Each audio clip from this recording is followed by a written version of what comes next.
bagaimana hierarkinya? Jadi kita menganut Stufenbau Theory oleh Hans Kelsen yang menyatakan bahwa hierarki tersebut mempengaruhi juga terkait dengan kesesuaiannya. Yang mana berarti peraturan yang lebih rendah tidak boleh bertentangan dengan peraturan yang lebih tinggi. Ada istilah yang menyatakan if you fail to plan, then you plan to fail. Kalau kita gagal untuk merencanakan, artinya sebenarnya kita sedang berencana untuk gagal, seperti itu. Itu nanti akan ditetapkan propemperdanya. Tapi sebelum ditetapkan, biasanya kedua unsur ini mengumpulkan dulu kebutuhan-kebutuhan atau judul-judul raperda yang akan nanti diperlukan pembahasannya di tahun berikutnya, seperti itu. Nah, setelah masing-masing mengajukan, maka nanti dokumen tersebut akan ditetapkan dengan keputusan DPRD. Seperti itu.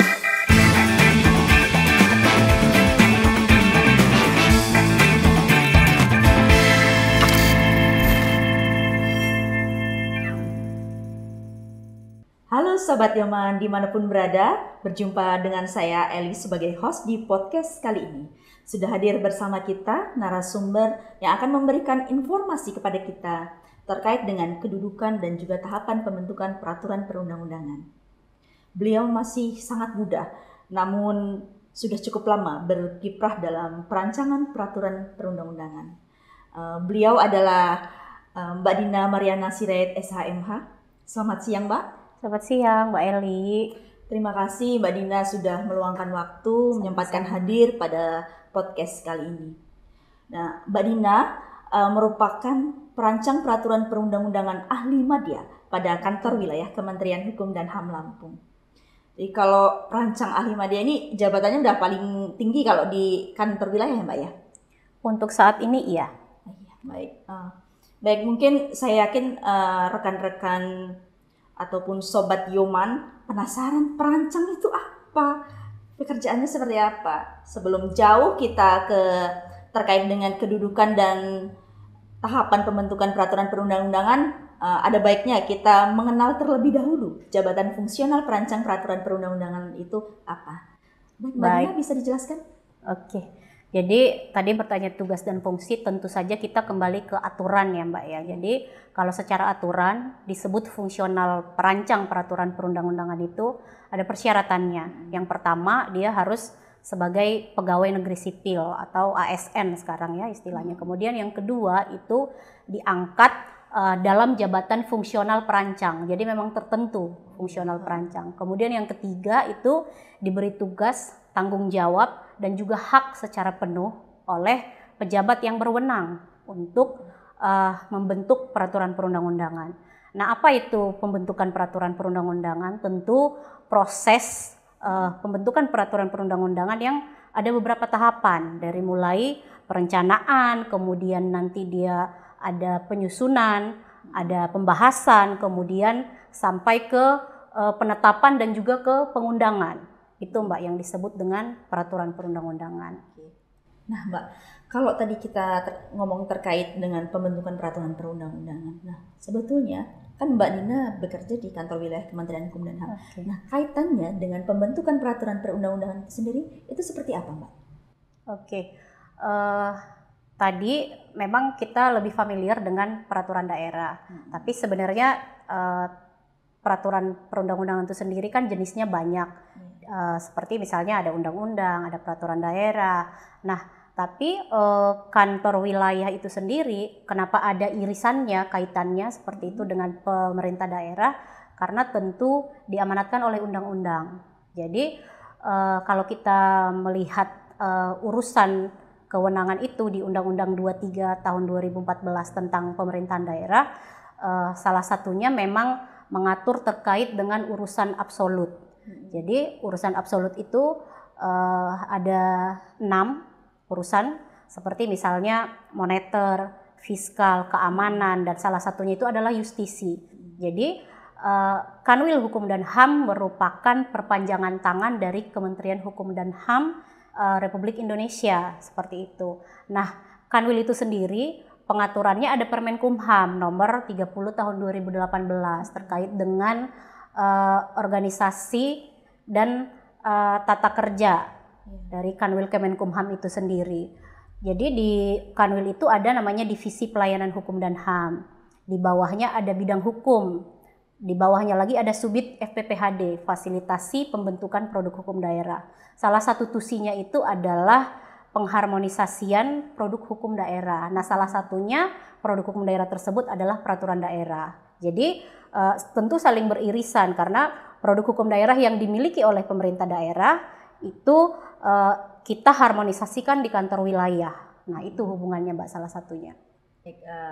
Saya rasa Sobat Yoman sudah mulai tercerahkan ya terkait dengan pembentukan peraturan perundangan. Cuma kita perlu lebih mengulik lagi informasi-informasi dari narasumber. Nah, tadi narasumber sempat menyebutkan peraturan daerah. Nah, sebenarnya peraturan daerah ini kedudukannya di dalam peraturan perundang-undangan itu seperti apa, Mbak? Oh iya, kedudukan peraturan daerah. Jadi peraturan daerah itu salah satu dari jenis peraturan perundang-undangan.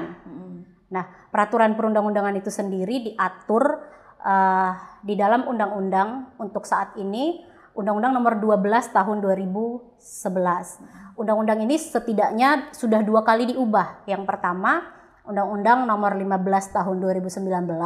Kemudian yang kedua, Undang-Undang Nomor 13 Tahun 2022. Tapi terkait dengan jenis dan hierarki peraturan perundang-undangan itu tidak diubah dalam 2 kali perubahan tersebut. Nah, apa aja jenisnya dan apa hierarkinya? Kalau di pasal 7 Undang-Undang Nomor 12 Tahun 2011 menyebutkan bahwa yang pertama adalah Undang-Undang Dasar. Kemudian yang kedua adalah TAP MPR. Nah, TAP MPR ini bukan TAP MPR yang baru, tapi TAP MPR yang ada di penjelasan pasal 7 itu. Hanya TAP MPR itu, tidak akan ada tambahan lagi. Kemudian yang ketiga adalah Undang-Undang Perpu. Kemudian yang keempat itu peraturan pemerintah dan kemudian juga peraturan presiden. Di bawahnya lagi ada Perda Provinsi dan kemudian Perda Kabupaten Kota.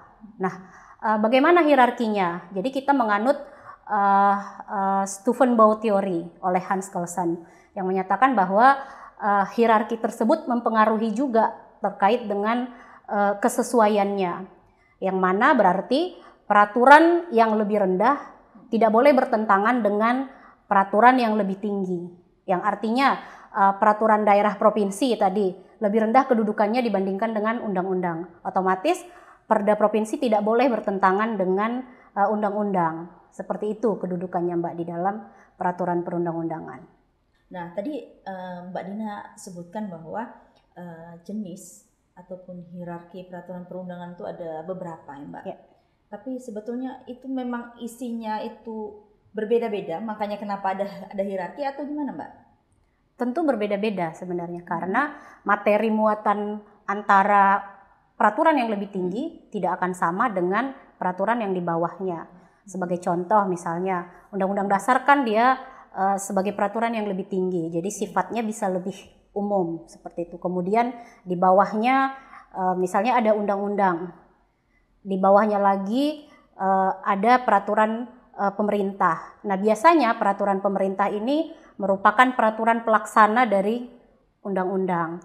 Nah, materi muatannya tentu materi muatan yang berisi pelaksanaan dari si undang-undang. Kemudian dia kalau dengan peraturan daerah, maka materi muatannya tentu yang pertama merupakan pendelegasian dari peraturan yang lebih tinggi. Kemudian yang kedua itu berkaitan dengan otonomi daerah atau asas pembantuan atau jika memang dirasa ada urgensi yang perlu seperti itu sehingga perlu dibentuk suatu peraturan daerah. Seperti itu materi muatannya. Terus saya tertarik dengan yang disampaikan oleh Mbak Dina tadi.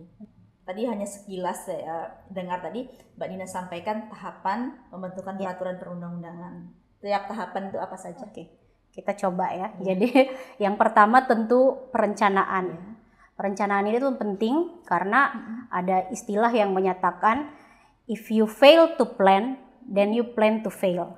Kalau kita gagal untuk merencanakan, artinya sebenarnya kita sedang berencana untuk gagal, seperti itu. Jadi perencanaan itu penting dalam penyusunan produk hukum daerah juga seperti itu. Nah, di daerah dokumen perencanaan itu biasanya disebut dengan Prolegda atau Propemperda. Prolegda ini program legislasi daerah, kemudian Propemperda ini program pembentukan peraturan daerah. Sebenarnya sama, hanya diatur di dalam undang-undang yang berbeda. Kalau Prolegda itu di Undang-Undang 12 tahun 2011, kemudian kalau Propemperda itu oleh Undang-Undang nomor 23 tahun 2014 tadi tentang pemerintahan daerah. Nah, Propemperda itu isinya apa? Itu isinya dokumen perencanaan yang jadi kan kalau unsur penyelenggara pemerintahan daerah itu ada dua. Kalau misalnya provinsi berarti gubernur dan juga DPRD. Kalau kabupaten atau kota berarti dia wali kota atau bupati, kemudian dengan unsur DPRD. Nah, kedua unsur ini masing-masing mengajukan rancangan seperti itu. Biasanya ini di bulan Agustus atau September seperti itu nanti akan ditetapkan Propemperdanya. Tapi sebelum ditetapkan biasanya kedua unsur ini mengumpulkan dulu kebutuhan-kebutuhan atau judul-judul raperda yang akan nanti diperlukan pembahasannya di tahun berikutnya seperti itu. Nah, setelah masing-masing mengajukan, maka nanti dokumen tersebut akan ditetapkan dengan keputusan DPRD seperti itu. Itu yang terkait dengan perencanaan. Nah, terkait dengan penyusunan itu juga sama. Setelah tadi perencanaan, setelah ada dokumen itu, maka pada tahun berjalan itu dari dua unsur tersebut, misalnya dari provinsi berarti ada gubernur dan DPRD. Yang gubernur itu mengajukan, memerintahkan nih Pemrakarsa, memerintahkan Biro Hukum untuk menyusun pembentukan peraturan perundang-undangan. Nah, itu biasanya ada tim penyusunnya, tapi yang bertanggung jawab penuh adalah Pemrakarsa yang memang berkaitan dengan tusi tersebut, misalnya tentang rokok. Nah, itu biasanya Dinas Kesehatan seperti itu. Dan kemudian tadi kalau dia dari DPRD, maka biasanya dapat diajukan oleh anggota DPRD, kemudian komisi atau gabungan komisi seperti itu. Kemudian nanti akan dibentuk tim pansus untuk masa kerjanya biasanya selama 1 tahun. Nah, setelah kemudian biasanya diajukan secara tertulis kepada pimpinan DPRD untuk biasanya mereka menyertakan dengan naskah akademik atau penjelasan seperti itu untuk nanti pada akhirnya kedua draft tersebut akan diajukan pengharmonisasiannya ke kantor wilayah. Jadi memang tahap penyusunan itu agak panjang memang prosesnya seperti itu. Kemudian tadi setelah tahap penyusunan dia ada pembahasan. Jadi setelah selesai harmonisasi maka dia naik ke tahap pembahasan. Pembahasan itu biasanya dilakukan antara kalau perda provinsi berarti oleh gubernur dan DPRD membahas itu. Biasanya ada pembahasan tingkat 1, kemudian juga ada pembahasan tingkat 2. Kemudian setelah clear di pembahasan, maka ada tahapan selanjutnya itu tahapan penetapan perda. Proses ini biasanya proses penandatanganan perda oleh kepala daerah setelah dilakukan persetujuan bersama nih tadi antara gubernur dan DPRD seperti itu. Kemudian setelah ada penetapan itu ada pengundangan. Pengundangan itu penempatan perda dalam lembaran daerah dan tambahan lembaran daerah. Nah, itu tahapannya, Mbak. Sobat Yoman, sebenarnya tahapan yang disampaikan narasumber cukup termasuk cukup panjang juga ya, Mbak ya. Lumayan panjang. Berarti kalau saya hitung tadi itu sekitar ada 5 ya Mbak? Iya, kurang lebih. 5 tahapan. Nah, istilah yang Mbak sampaikan tadi juga saya sangat tertarik dengan itu. Kalau kita nggak merencanakan sesuatu berarti sama dengan kita merencanakan kegagalan. Ya. Tapi gimana kalau di dalam tadi yang Mbak bilang ada Propemperda tadi katanya setahun. Ya. Nah, gimana kalau misalnya nih daerah ada kebutuhan hukum Mbak. Di dalam waktu berjalan itu ada kebutuhan hukum. Tapi kemudian tidak dicantumkan di dalam tadi yang Mbak sampaikan Propemperda atau Prolegda itu tadi. Nah itu gimana itu Mbak? Tetap boleh diakomodir sebenarnya, hanya tentu ada persyaratan-persyaratannya. Jadi misalnya sebagai contoh itu pada tahun 2020 ya, kita itu ada tiba-tiba pandemi COVID. Nah itu kan keadaan tidak terduga. Kita nggak pernah mengetahui kapan hadirnya COVID, dan kita tentu butuh pengaturan misalnya karena terkait nanti dengan pendanaan, dengan proses dari penanganan COVID ini seperti apa. Nah, kita memerlukan instrumen hukum misalnya berupa peraturan daerah. Jadi bisa saja ditetapkan. Itu tadi persyaratannya. Yang pertama itu mengatasi keadaan yang luar biasa seperti misalnya konflik dan bencana alam seperti itu. Kemudian yang kedua menindaklanjuti suatu kerjasama dengan pihak lain. Jadi misalnya pemerintah daerah itu punya kerjasama dengan pihak lain. Nah itu perlu ada tindak lanjutnya, maka perlu dibentuk perda. Kemudian salah satu lainnya misalnya mengatasi keadaan tertentu yang memang urgensinya itu sangat dibutuhkan setelah disetujui dengan alat kelengkapan DPRD seperti itu. Nah kemudian yang keempat itu terkait dengan adanya perintah atau delegasi dari suatu peraturan perundang-undangan yang lebih tinggi yang ada setelah Propemperda atau Prolegda tersebut ditetapkan. Jadi boleh ada perda walaupun di luar dari Propemperda yang sudah ditetapkan. Jadi masih bisa ya kalau bisa dengan beberapa tentu dengan persyaratan yang tadi sudah disampaikan. Iya.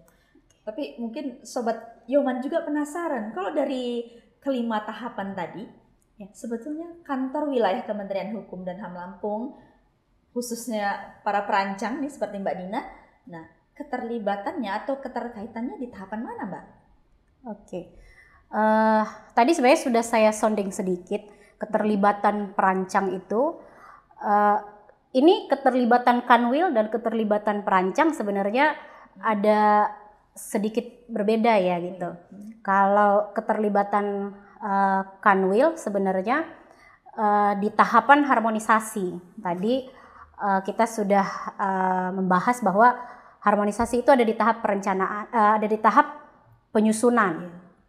Jadi tadi setelah selesai, jadi sebenarnya ada dua sub tahapan. Tahapan pertama itu tadi waktu masih, kalau dia misalnya dari gubernur berarti masih di tahapan di instansi di Pemrakarsa atau di DPRD, berarti masih di mereka, belum sampai ke kita. Itu sub tahapan yang pertama. Tapi sub tahapan yang kedua itu adalah yang terkait harmonisasi.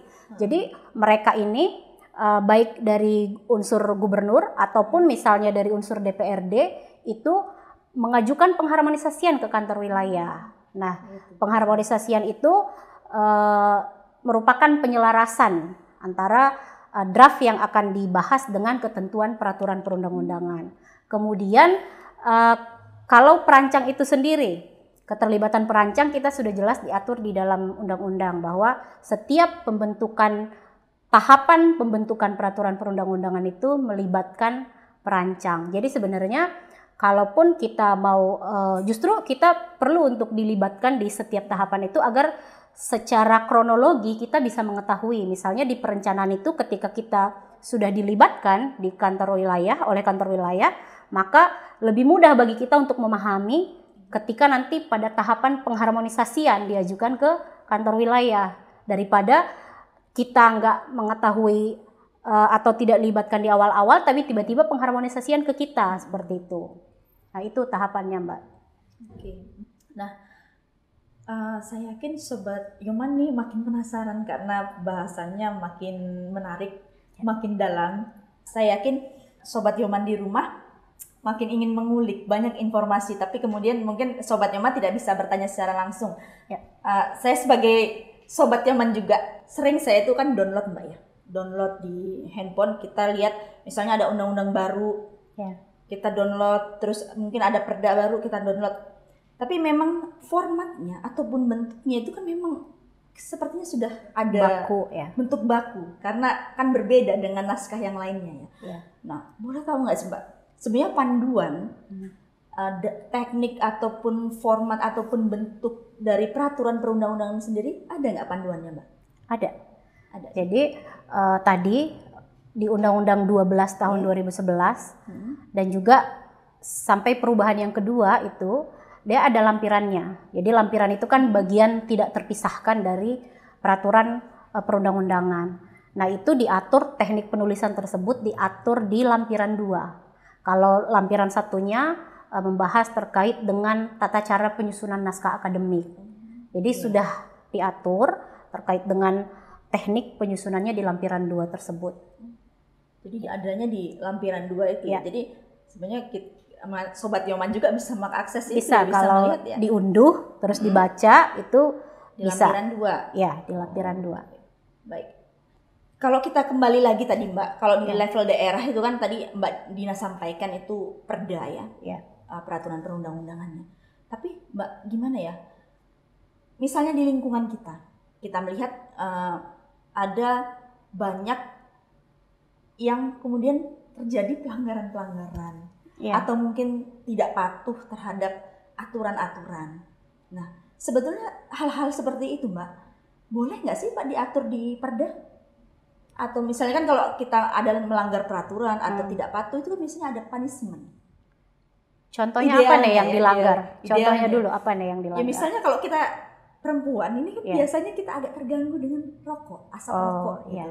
Itu agak terganggu Mbak. Nah itu gimana Mbak? Boleh nggak punishment itu diatur di perda? Kalau secara aturan boleh. Boleh ya? Boleh. Karena memang hak kita dong sebagai orang atau masyarakat untuk menghirup udara segar, ya kan? Di Undang-Undang Dasar juga disebutkan bahwa setiap orang berhak untuk hidup sehat. Nah, tapi hak orang lain juga untuk merokok. Oh iya benar. Ya, tapi kan merokok itu ya harus pada tempatnya. Jadi misalnya yang tidak boleh merokok perkantoran, rumah sakit, sekolah, tempat ibadah seperti itu. Atau misalnya perkantoran tidak boleh merokok, tapi kantor tersebut menyediakan tempat untuk merokok. Nah, ketika orang tersebut melanggar, jadi boleh tidak dikenakan sanksi? Boleh. Nah, kalau di peraturan daerah itu ada juga yang disebut misalnya dengan sanksi pidana. Sanksi pidana tapi oleh peraturan daerah itu tidak sama dengan undang-undang. Dan perlu diketahui bahwa yang boleh mengatur terkait dengan sanksi pidana itu hanya ada 2 dari keseluruhan tadi. Hanya boleh dengan undang-undang dan peraturan daerah. Daerah perda boleh ya? Iya, tapi kalau peraturan daerah dia hanya boleh maksimal itu 6 bulan kurungan atau maksimal 50 juta dendanya seperti itu. Tapi ini Mbak, untuk pengenaan sanksi pidana itu tentu sebenarnya itu ultimum remedium ya. Jadi sebagai solusi terakhir lah ketika sanksi-sanksi lain itu tidak memberikan efek jera, baru dikenakan sanksi pidana seperti itu.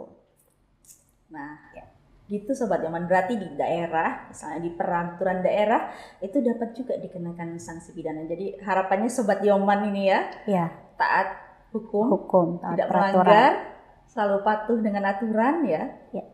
Ini sebenarnya pertanyaan terakhir Mbak. Ini saya yakin juga jadi pertanyaan Sobat Yoman di rumah. Sebetulnya Sobat Yoman di rumah punya tidak sih Mbak peran serta atau mungkin partisipasi? Kan kita tadi ngomongin tentang pembentukan peraturan perundang-undangan. Punya nggak peran sertanya? Atau bisa nggak, boleh tidak berpartisipasi dalam pembentukan peraturan perundang-undangan? Boleh saja. Jadi partisipasi itu kan banyak bentuknya ya. Tujuannya tentu untuk menyalurkan aspirasi, kebutuhannya, kegelisahannya seperti itu. Jadi gimana caranya? Jadi kalau undang-undang perubahan yang terbaru nih, Undang-Undang Nomor 13 Tahun 2022 mengaturnya boleh secara luring. Kalau sekarang ini istilahnya luring dan daring itu boleh. atau lisan dan tulisan itu boleh. Nah, diajukan pada saat kapan? Pada saat kapan aja dalam setiap tahapan itu. Tapi sebenarnya lebih maksimal pada saat masih proses perencanaan dan penyusunan itu. Jadi kan si penyusun peraturan perundang-undangan ini masih dapat mengakomodir kebutuhan-kebutuhan itu. Atau misalnya sering pembentuk peraturan perundang-undangan itu mengadakan misalnya diskusi publik. Nah, masyarakat boleh tuh menyampaikan kebutuhan-kebutuhannya. Jadi berarti kita sebagai masyarakat ini punya peran ya. Iya. Jadi soalnya kadang kan kita bingung. Kita merasa misalnya kok tempat kita terlalu kotor misalnya. Pengen lingkungan yang bersih, mungkin seperti misalnya banyak sampah. Kita kadang bingung ini sebetulnya perlu aturan, tapi kita nggak tahu kita nih punya nggak sih ruang-ruang itu dibuka tidak gitu ada ya. nggak sih peran serta misalnya untuk pembentukan, ternyata seperti yang ya itu tadi bisa diajukan secara bisa. luring, secara daring bisa diajukan. Baiklah, terima kasih Mbak Dina sudah menyampaikan banyak informasi, Sama-sama. edukasi kepada kami, kepada masyarakat, khususnya kepada Sobat Yoman terkait dengan pembentukan peraturan perundang-undangan tadi. Saya pikir apakah kemudian relate dengan saya tadi, seperti yang Mbak sampaikan tadi terkait partisipasi masyarakat, ternyata Sobat Yoman juga bisa nanti berpartisipasi dalam pembentukan peraturan perundang-undangan ya Mbak ya? Iya, tentu bisa. Saya berharap Sobat Yoman dapat mengambil pelajaran, mengambil manfaat dari podcast kita kali ini. Mohon maaf juga kalau ada salah-salah ya. Oh iya, sama-sama. Mbak Dina, saya mohon maaf juga kalau ada kesalahan, banyak bertanya dalam ya Mbak ya. penyampaian. Baik. Baiklah, kita sampai di ujung acara. Saya ucapkan terima kasih dan nantikan episode podcast kita selanjutnya di channel YouTube Kumham Lampung. Dan jangan lupa like, komen, dan subscribe.